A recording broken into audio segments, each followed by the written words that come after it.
It really was worse than anticipated, and when you fly over, you get to see it a little better than perhaps we do on the news. So we did that, seeing the river flooding, but then when we were able to land and engage with farmers at 3 or 4 counties, we learned just what we were expecting, that some of our crops are severely impacted.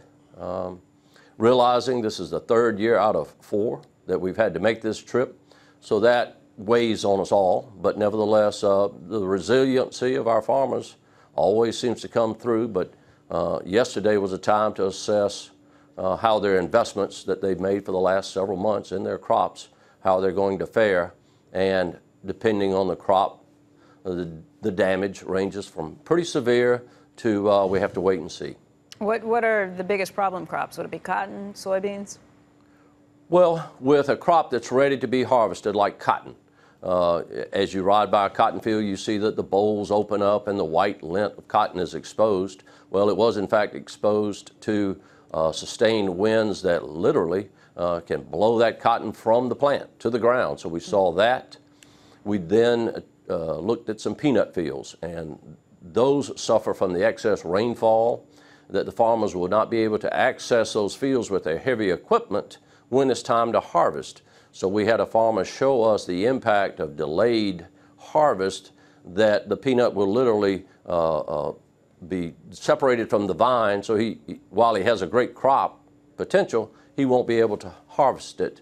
So again, it depends on that stage of crop. Soybeans, a great fall crop. The early soybeans, we saw that the soybean pods were literally blown to the ground.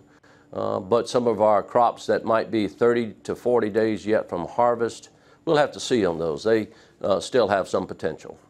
Commissioner, you mentioned that this is the 3rd out of 4 years that you've had to make this journey and take a look at some of the damaged crops. It's also coming at a time when the trade war with China and tariffs are posing some risk for farmers as well. What do you hear back? What's the situation just in terms of overall health, and how long some of these farmers feel like they can hold out? Well, our farmers understand what is at play. No better example, at one farm in Marion County, there were 3 generations there. The parents, the 2 brothers who operate the farm, but also their children. So it reminded me that we're not just thinking about 2018 and 19, which we have to, but we're thinking about that next generation of, in this case, South Carolina's farmers, or the American farmer.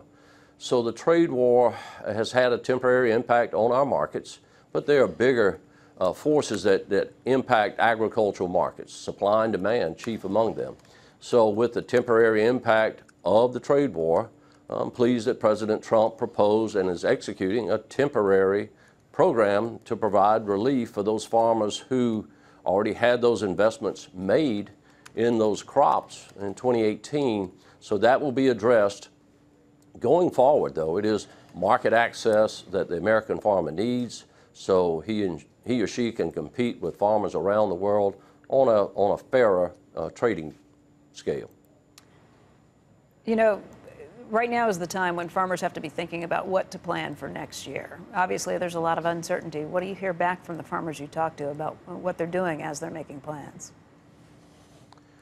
Well, for the most part, right now, they are thinking about this year's crop. And as I said earlier, what can they salvage from their investments that they've made over the last 5 and 6 months, the thousands of dollars that they invest.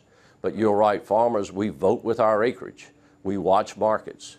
For example, this year, soybeans had greater acreages planted because the markets were more promising in the spring. Next year, and the markets, for the most part, will react to what we call carryover projections. It gets around supply and demand. So as we move forward this winter, when the farmers are deciding, they will look at the markets available to them and see where their best opportunities are. And that's the job that we have at the Department of Agriculture, or the U.S. Department of Agriculture, is to create opportunities not only for this generation of farmers, but for the next one to come.